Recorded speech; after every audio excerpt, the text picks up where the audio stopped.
they're responsible for some of the most famous video games in the world. When we were creating Abe's Oddysee, I just loved it. I loved who Abe was. I loved what he did. As we did concept testing, we found out that skateboarding is not about racing, it's about tricks. And so that is what started Tony Hawk's Pro Skater.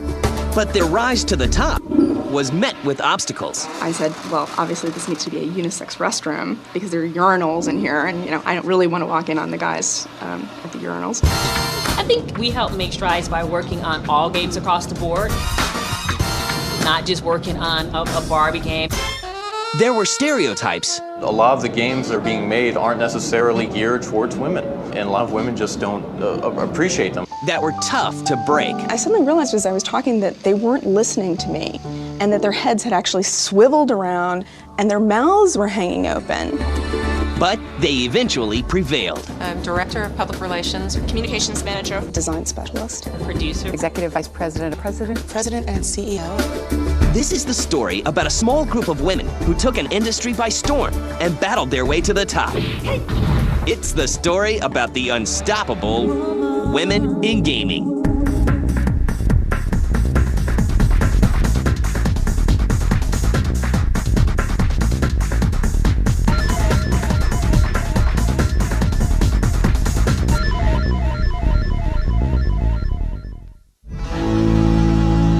When women first joined the workforce, their options were slim, and their civil rights were limited.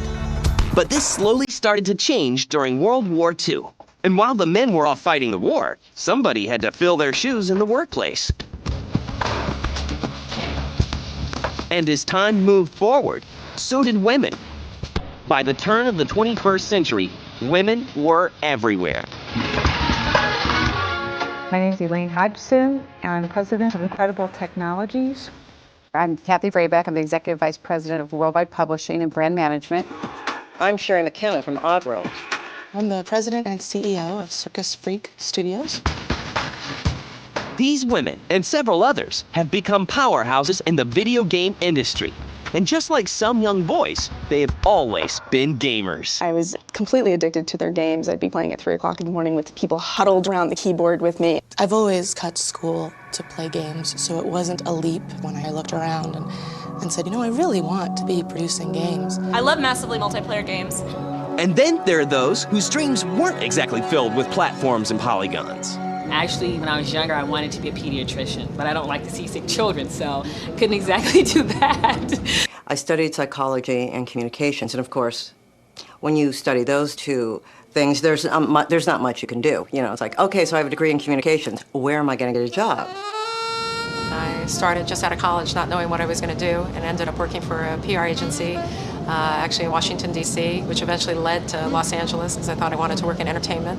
I actually studied science for a long time. I had my bachelor's and my master's in biochemistry, started my doctorate in neurobiology. But fate had other plans. When I finished graduate school, I happened to meet someone from Infocom. And they had a testing position open, and he called me. He said, would you be interested? And I'm looking at the phone saying, wait, you want to pay me to play these games? Okay, I can do that.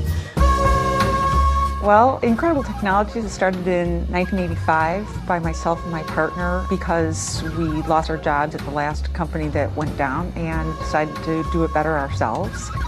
I've just spent my whole career producing high-end computer graphics. And it took about 2 years to open up a video game company because, I'm not a gamer and I have very little interest in games. And I had very little interest in what they represented. These ladies are the masterminds behind some of the most popular video games in the world.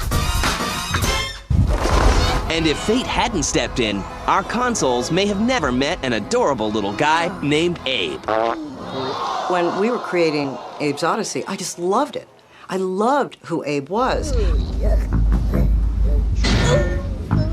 I loved what he did. Get me out of here! It never occurred to me that other people wouldn't identify the same way I did. So I wasn't nervous at all, to be honest. That's the arrogant part. I knew that it would reach out to the people and touch them the way it touched me. We may never have met the man behind the 900, As we did concept testing, we found out that skateboarding is not about racing, it's about tricks. And so that is what started us on the track of making Tony Hawk's Pro Skater. We all knew it was going to be successful. I mean, it is one of the top-selling franchises ever. We may never have played ATV Offroad Fury 2. It's the first game as producer I've worked on. ATV Offroad Fury 2 is a sequel. It's a racing game on all terrains. We've enhanced our environments. We've added ATVs. We've added online to it. It's a real just pick 'em up play racer. It's a great party game for players. And an epic multiplayer online role-playing game may have had another perspective. I worked on Asheron's Call, which is currently a pretty popular game, has a very solid user base. But for these women, being a woman proved to be their biggest obstacle. I've been in situations where, there was one restroom that I said, well, obviously this needs to be a unisex restroom, and we need to have some kind of a system because there are urinals in here, and I don't really want to walk in on the guys at the urinals. Once I learned the business side of things, I started working with the producer on Jet Moto and Twisted Metal. When you're sitting with a group of men and they're working on a female character, there's always the animation or her breasts, and sometimes they have to know you to know that it's okay to animate that character. These women just want to make games, but the stereotypes seem to greet them on every level. But then there's things like somebody coming up to me and saying, "Did you call the Xerox guy?" It's like, do you see me at the Xerox machine ever? I don't do photocopies. Now, that doesn't mean that there aren't women in the industry. Of course, there are many women in the industry. They just don't get noticed as much. And a lot of the games that are being made aren't necessarily geared towards women. And a lot of women just don't appreciate them.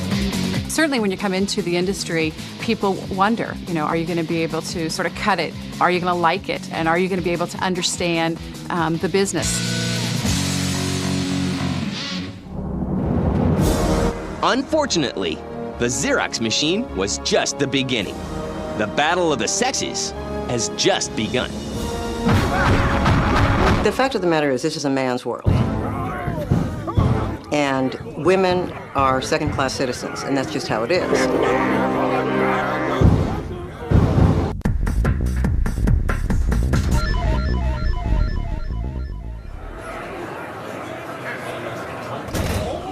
For women like Sherry McKenna, Flea Standford, Kathy Vrabeck, and many others, video games are their job. But the reality is they work in an industry that has always been dominated by men. And for them, getting past the typical gender roles has been one of the biggest obstacles they've had to face. So I was looking for a job, so I called the lead programmer. He had not said anything about what I did up until that moment, and there was a pause, and he said, "So, you must be an office manager." And I actually guffawed into the phone and said, "No, but that's a good one." It seems like when I first entered the industry, I tend to see more women on children's games or Barbie games. I didn't see really anyone in sports. Launching Circus Freak Studios was a mutual brainchild between Infogram and myself. They wanted us to continue to work for them. How far will these women go to fit in? Sometime, I'll step up and go, it's a female, her breasts are stiff. They should be moving, or her ponytail should be blowing in the wind. I started wearing t-shirts all the time and stopped wearing earrings. I always wear my hair up in this, kind of convenient bun in the back, which is kind of frustrating because I refuse to completely subsume my femininity to be accepted as part of this. But, for a while, I kind of have to until I've worked my way in. And no matter how talented they are, when it comes to coffee, all eyes are on them. If you're going to ask me to bring you coffee, then you're going to drink what I give you. My job is to ship games, not brew coffee. He was talking, and then there was coffee in the back, and he wanted a cup of coffee, and he said, "Cherry, could you get me a cup of coffee?" Certainly if you're put in a position where it's assumed that you're only there to serve coffee, then there's a problem. Being the minority does have its good points. You frequently go to industry association meetings or industry events, and there's never a line for the ladies' room. And something most of these women have to get used to. I've been in a situation where I was the only woman, or the only professional woman in a group of 30 or 35 people, which is a very different experience. And I think it's funny because a lot of times when you come in as a female and they don't know who you are, they automatically assume that you're there just to maybe take some notes or get the coffee. Instead of them actually getting to know who you are, they assume. And working internally with Nintendo, yes, you know, it was more male-dominated industry.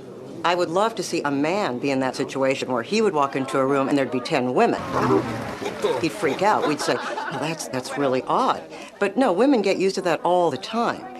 For me, being too thin-skinned about this, I'd have gotten out of the business. Certainly in the earlier days, if you didn't have a sense of humor, you would have just bailed. I don't even pay any attention to it. If I paid attention to it, I'd probably run and hide under the bed every day. And what's the reason behind so few women in gaming? Part of the reason for that is the inevitable conflict between career and family. The work is tremendous, the hours are long, the sacrifice is sometimes really great. And sometimes in product development, the commitment to one's craft has to come first because of how much it takes and the dedication it takes to get a great game out on time. Clearly, there's something going on that just isn't presenting this as an option. I think also a lot of women kind of get turned off by the really general stereotypical view of the industry, that it's for teenage boys. I personally don't know that many women that actually like playing games. I can't convince my fiance to play any games. We still sometimes struggle, even in the industry, to find out what is it that females like about video games.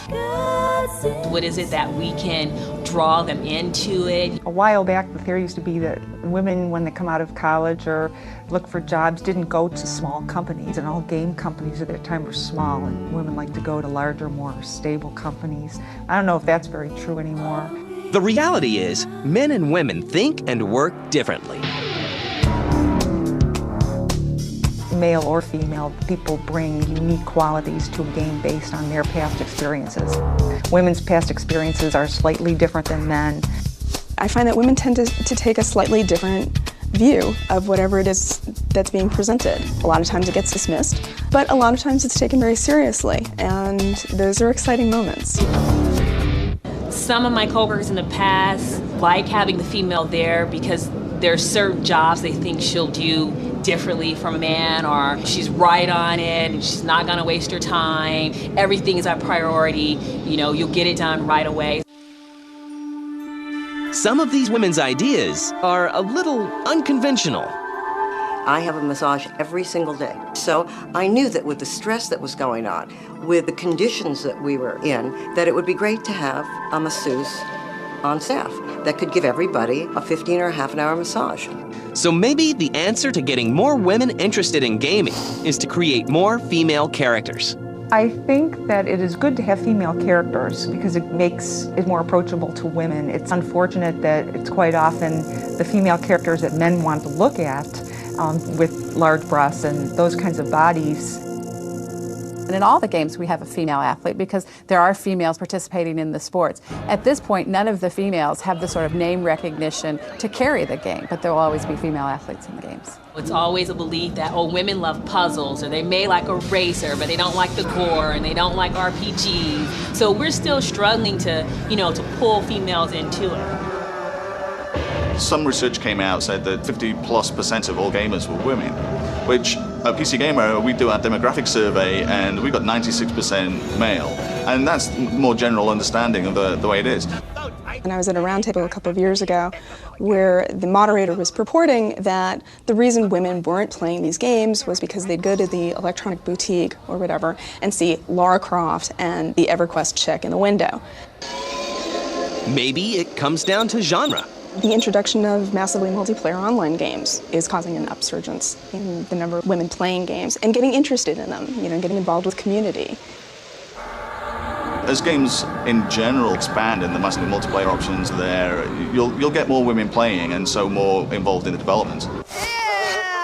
The popularity of The Sims has really brought in so many women who are playing it. The simple answer is they're social.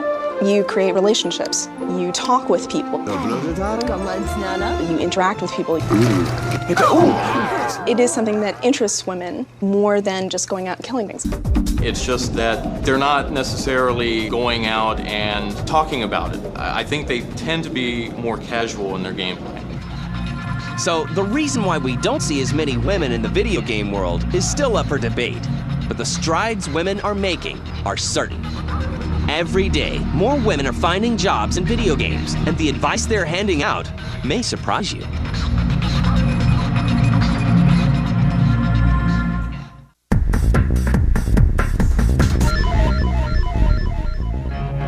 For the women in gaming, making video games is something they love to do, but fighting the odds is something they have to do.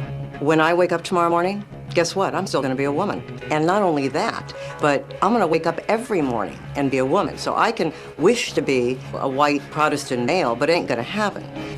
These women help launch games that are innovative, admired, and made millions of dollars.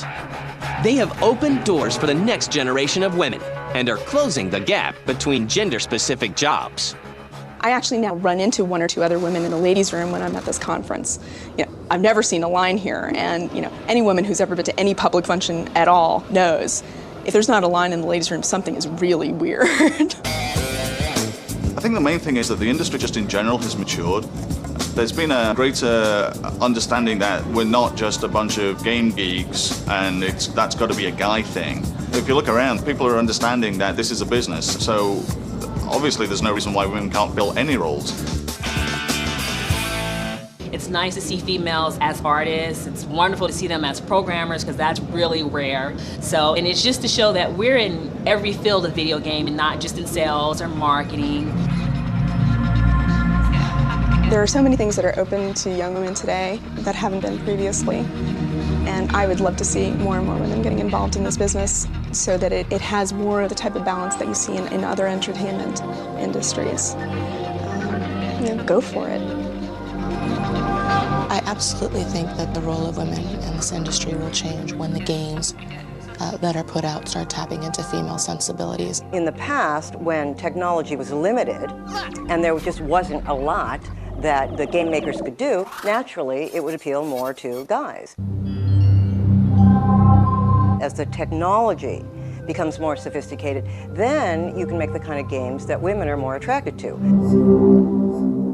Generally, those are games about stories.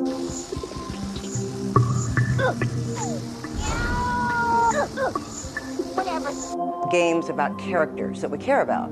I can't find anybody.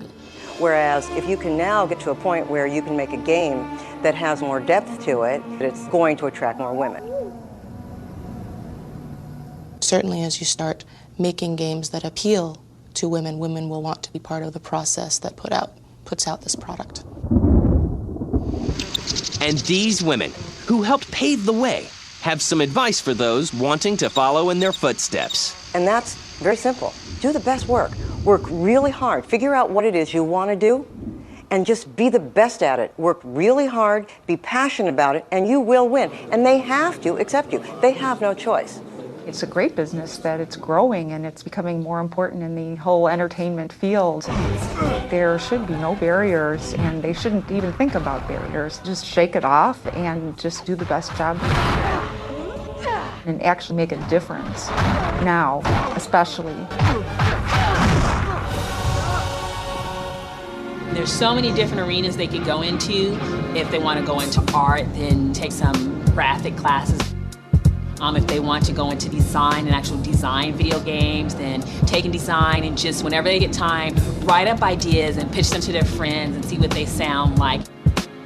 And above all, know games, love games, know that you want to make games because you'll be living, breathing, eating, sleeping them for very long hours every day. I don't think there are any limits just because you happen to be a woman or you happen to be a man. That doesn't matter. If you're talented, you'll succeed. And these women are still excited about the industry they've helped change. It's just so much more involved and so much deeper.